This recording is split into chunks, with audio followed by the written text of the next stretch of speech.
Hello students. आज के class में हम लोग लिमिटिंग रिएजेंट और एक्सेस रिएजेंट के बारे में सीखेंगे।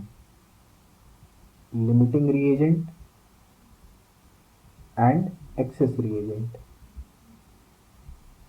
तो ये दोनों ही टर्म बहुत इंपॉर्टेंट हैं इंडस्ट्रियल एप्लीकेशन के लिए भी और हमारे स्टडी के लिए भी। ठीक है, तो यहाँ पे समझते हैं सबसे पहले हम लोग कि ये दोनों टर्म क्या है, लिमिटिंग रिएजेंट क्या है और एक्सेस रिएजेंट क्या है। तो लिमिटिंग रिएजेंट में देखिए, लिमिटिंग रिएजेंट हमारा क्या हो जाएगा, जैसे मान लीजिए आपका रिएक्शन कुछ हो रहा हो, या सिंपली हम लोग एक एग्जांपल ले लेते हैं। लेट से एक पेन लिया मैंने, ठीक है, और पेन में मेरे पास दो पार्ट्स हैं। कौन कौन से पार्ट्स हैं? एक पेन का बॉडी है और एक पेन का कैप है। ठीक है, अब मान लीजिए मार्केट में मुझे सेल करना है पेन।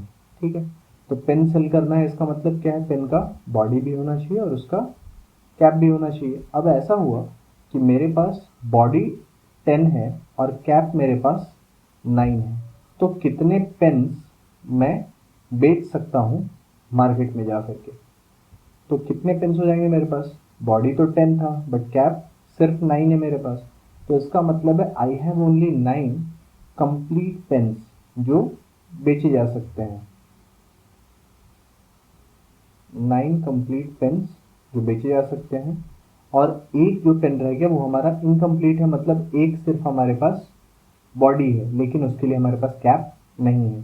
तो अगर उसके लिए कैप होता तो वहाँ पे क्या हो जाता, अगर कैप मेरे पास अवेलेबल रहता तो मेरे पास टोटल पेन्स 10 हो जाते, लेकिन यहाँ पे ऐसा नहीं हुआ। तो इसका मतलब क्या है, ये जो 10 बॉडी हमारे पास था तो इसमें एक एक्स्ट्रा बच गया, बॉडी हमारे पास एक एक्स्ट्रा है, या फिर बोल सकते हैं कैप हमारे पास एक कम है, वन लेस। तो जिसके कम होने के चलते पेन का बनना रुक गया, तो ये हमारा इस केस में लिमिटिंग रिएजेंट है, क्योंकि इसके कम होने के चलते ही हमारे पास पेन 10 नहीं बन पाए, और जो प्रोसेस कंप्लीट होने के बाद भी बच गया हमारे पास वो हमारे पास एक्सेस हो जाएगा। तो मतलब एक जो हमारे पास बच गया था यहाँ पे बॉडी, ये हमारे पास एक्सेस रिएजेंट हो गया। ठीक है, तो इसका मतलब है ऐसे ही अगर हम लोग रिएक्शन में अप्लाई करें तो जो रिएक्टेंट हमारे पास बच गया वो हमारा एक्सेस रिएजेंट, और जिस रिएक्टेंट के जल्दी खत्म हो जाने के चलते रिएक्शन को रोकना पड़ा या रिएक्शन रुक गया हमारा, वो हमारा लिमिटिंग रिएजेंट। तो लिमिटिंग रिएजेंट क्या हो जाएगा, सिंपली लिख सकते हैं हम लोग, reagent due to whose unavailability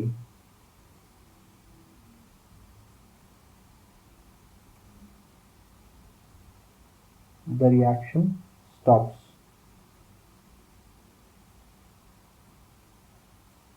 ठीक है, तो जिसके ना होने के चलते रिएक्शन हमारा स्टॉप कर गया, मतलब जितना रिक्वायर्ड अमाउंट था उससे कम अमाउंट में अवेलेबल था। वही हमारे पास एक्सेस रिएजेंट क्या हो जाएगा, तो एक्सेस रिएजेंट हमारा है, एक्सेस रिएजेंट को बोल सकते हैं हम लोग reagent which is available, reagent which is available even after the even after the completion of reaction, completion of reaction। तो इसका मतलब रिएक्शन में जो रिएक्टेंट पहले खत्म हो गया और जिसके खत्म हो जाने के चलते रिएक्शन रुक गया हमारा, वो लिमिटिंग रिएजेंट। और रिएक्शन खत्म हो जाने के बाद भी जिस रिएक्टेंट का थोड़ा बहुत भी अमाउंट अवेलेबल है हमारे पास, वो हमारा एक्सेस रिएजेंट। ठीक है, तो आई होप कि आपके मन में ये दोनों टर्म्स क्लियर हो गया अभी, लिमिटिंग और एक्सेस। लिमिटिंग मतलब जो खत्म हो गया, जिसमें लिमिट कर दिया रिएक्शन को हमारे, और एक्सेस जो रिएक्शन होने के बाद भी अवेलेबल है। ठीक है, तो इसके बाद चलते हैं हम लोग इसके प्रॉब्लम्स में। इसके प्रॉब्लम को हम लोग कुछ देख लेते हैं कि प्रॉब्लम्स इसके जो आएंगे तो हाउ टू अटेम्प्ट देम। तो एक सवाल मान लीजिए मैंने यहाँ पे लिया, find the amount of CO2 and H2O formed, find the amount of CO2 and H2O formed when 220 gram of C3H8 reacts with 640 gram of oxygen O2। ठीक है, तो ये प्रॉब्लम हमारे पास है कि हमें निकालना है कि कितना CO2 और H2O फॉर्म होगा अगर हमारे पास 220 ग्राम C3H8 रिएक्ट कर रहा है 640 ग्राम ऑफ ऑक्सीजन के साथ। ठीक है, तो सॉल्व करेंगे इसको। तो इसके आंसर में देखिए, सबसे पहले तो अपने को इक्वेशन चाहिए होगा, तो लिख लेते हैं इक्वेशन। C3H8 हमारे पास था और ऑक्सीजन यहाँ पे हमारे पास हो गया 5O2, ये हो गया हमारा 3CO2 एंड 4H2O। ठीक है, बैलेंस्ड इक्वेशन है हमारे पास। अब बैलेंस्ड इक्वेशन आ जाने के बाद पहला काम जो आप करेंगे, आप सबसे पहले निकाल लेंगे मोल्स C3H8 का और O2 का, क्योंकि दोनों के मास हमारे पास दिए हुए हैं। तो मोल्स ऑफ C3H8 हमारे पास हो जाएगा 220 ग्राम, मोलर मास इसका 44, तो ये हो गया 44 ग्राम पर mole given mass upon molar mass, जो फॉर्मूला हमारे पास होता है। तो नंबर ऑफ मोल्स इसके मिल गए हमें 5। इन द सेम वे हम लोग निकाल लेंगे मोल्स ऑफ O2, तो इसका हमारे पास दिया हुआ है मास 640 ग्राम, मोलर मास कितना 32 ग्राम पर मोल। तो ये सॉल्व कर लेंगे, ये सॉल्व करके हमारे पास मिल गया कितना, ये हो जाएगा 20 मोल्स। ठीक है, तो अभी आपके पास C3H8 का भी अमाउंट है और आपके पास O2 का भी अमाउंट है। तो last time basic ratio rule जो मैंने सिखाया था उसमें क्या होता था कि हमारे रिक्वायर्ड में एटलीस्ट कोई एक अमाउंट होना चाहिए था। अभी प्रॉब्लम ये हो गया हमारे पास दो दो अमाउंट्स अवेलेबल हैं। तो एग्जाम में ऐसा भी आ सकता है कि लिमिटिंग रिएजेंट है कौन सा, सिर्फ ये बताइए, या फिर प्रोडक्ट कितना फॉर्म होगा ये निकालिए।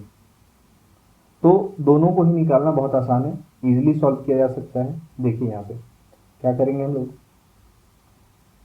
लोग सबसे पहले ड्रॉ कर लेंगे टेबल। तो टेबल हमारा हो जाएगा C3H8 then O2 CO2 and H2O। तो बेसिक रेशियो का टेबल जो हमारे पास था वो हम लोगों ने यहाँ पर ड्रॉ कर लिया। अब बेसिक रेशियो हमारे पास है कितना, तो बेसिक रेशियो हमारे पास C3H8 का था 1, O2 का था 5, ये था 3 और ये था 4। ये देख लीजिए इक्वेशन से, कोफिशिएंट जो हमारे पास है 1, 5, 3 एंड 4। ठीक है, तो ये ले लेंगे हम लोग। अब हमारे पास बेसिक रेशियो मिल गया। अब रिक्वायर्ड अमाउंट में चलते हैं। तो रिक्वायर्ड अमाउंट में हमारे पास C3H8 का अमाउंट दिया हुआ है 5 मोल्स और O2 का अमाउंट दिया हुआ है 20 मोल्स। ठीक है, अब इसमें क्या करना है आपको, आप देखिए किसी भी एक को रख लीजिए। जैसे मैंने C3H8 को रख लिया यहाँ पे। तो C3H8 जब अपने पास 1 था तो O2 अपने पास 5 था। तो C3H8 अगर 5 हुआ तो O2 हमारे पास 5 टाइम्स ऑफ 5 होना चाहिए। मतलब O2 एक्सपेक्टेड कितना हो जाएगा, 25 मोल्स होना चाहिए था। तो क्या जितना होना चाहिए था उतना है, नहीं है। तो तीन केसेस आ सकते हैं हमारे पास, जितना होना चाहिए उतना हो, ठीक है, फर्स्ट केस, या जितना होना चाहिए उससे ज़्यादा हो, या जितना होना चाहिए उससे वो कम हो। तो जितना होना चाहिए था अगर उससे कम रहा तो ये हमारा बन जाएगा लिमिटिंग रिएजेंट। ठीक है, तो ये हमारा लिमिटिंग रिएजेंट हो गया और ये 5 हमारा यहाँ पर एक्सेस रिएजेंट हो गया। तो लिमिटिंग और एक्सेस हमारे पास आ गया आसानी से। अब जो लिमिटिंग रिएजेंट है आपको उसको रखना है और एक्सेस वाले को हटा देना है। लिमिटिंग वाले को आप रखेंगे, एक्सेस वाले को हम लोग हटा देंगे वहाँ से। ठीक है, तो लिमिटिंग एक्सेस मिल गया। इसके बाद हम लोग एक्सेस को हटा देते हैं यहाँ से। हम लोगों को सिर्फ लिमिटिंग रिएजेंट का रिक्वायरमेंट है। तो मैंने ये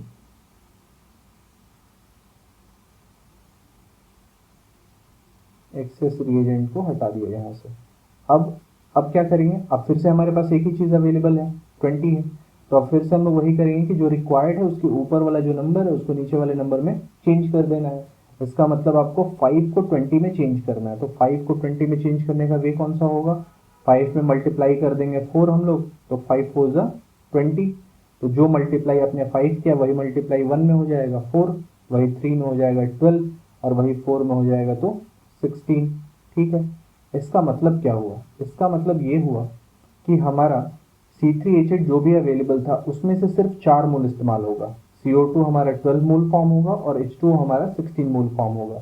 तो ये भी आ सकता है कि एक्सेस रिएजेंट है कितना यहाँ पे, तो एक्सेस हमारे पास क्या था, C3H8 था, तो एक्सेस हो जाएगा गिवन अमाउंट जो है माइनस जो यूज्ड अमाउंट था। तो गिवन ऑलरेडी हमारे पास 5 मोल्स था और यूज कितना हो गया 4 मोल्स, तो 5 में से 4 चला गया, हमारे पास 1 मोल बचा। मतलब at the end of reaction हमारे पास 1 मोल C3H8 रहेगा, O2 कम्प्लीटली यूज हो चुका है, CO2 हमारे पास 12 मोल्स फॉर्म हुआ और H2O हमारे पास 16 मोल फॉर्म हुआ। तो अगर आप इस वे में जाएंगे तो लिमिटिंग रिएजेंट के प्रॉब्लम्स बहुत इजीली आपसे सॉल्व हो जाएंगे। ठीक है, एक और चीज़ देख लेते हैं हम लोग यहाँ पे, जैसे कुछ प्रॉब्लम्स ऐसे भी आ सकते हैं, एक्सेस रिएजेंट और लिमिटिंग रिएजेंट, तो यहाँ पे आपसे हो गया आराम से सॉल्व। अगर मान लीजिए सवाल हमारा ऐसा है, find the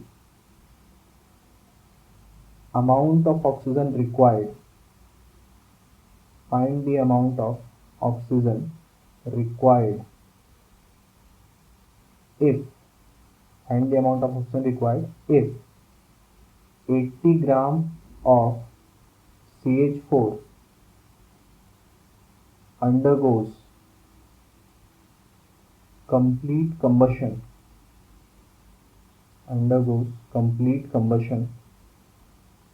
to form CO2 and H2O, and oxygen was present in 20% excess। ऐसा भी सवाल आ सकता है हमारे पास। तो इसमें क्या दिया हुआ है कि ऑक्सीजन जो हमारे पास है जितना रिक्वायर्ड है 20% उससे ज़्यादा अमाउंट में एक्सेस में अवेलेबल है। तो ऐसे सवाल को सॉल्व करने का मेथड क्या होगा वो भी देख लेते हैं। तो पहला स्टेप हमेशा इक्वेशन का रहता है, इक्वेशन लिख लेंगे, CH4 plus 2O2 gives CO2 gas plus 2H2O liquid, ये मिल गया। इसके बाद हम लोग निकालेंगे number of moles of CH4, अगला स्टेप। तो हमारे पास 80 ग्राम था, मोलर मास 16 CH4 का, तो ये मिल गया हमारे पास 5 मोल्स आ गए। ठीक है, अब इसके बाद टेबल बना लेना है हम लोगों को। तो CH4 O2 CO2 H2O, आप ऐसे भी निकाल सकते हैं। अगर आपको CO2 H2O का रिक्वायरमेंट है देन ही हम लोग टेबल का फॉर्मेशन करेंगे। तो बेसिक रेशियो रिक्वायर्ड रेशियो कितने का है 1 2 1 2। अब यहाँ पे रिक्वायर्ड ये कितना हो गया 5 हो गया है, तो 1 को चेंज करना है 5 में, सिंपली क्या कर देंगे इंटू 5 कर देंगे। तो ये हो गया 10, ये 5, ये 10। मतलब अभी O2 हमारा रिक्वायर्ड कितना हो गया, O2 रिक्वायर्ड अमाउंट हो गया हमारे पास 10 मोल्स।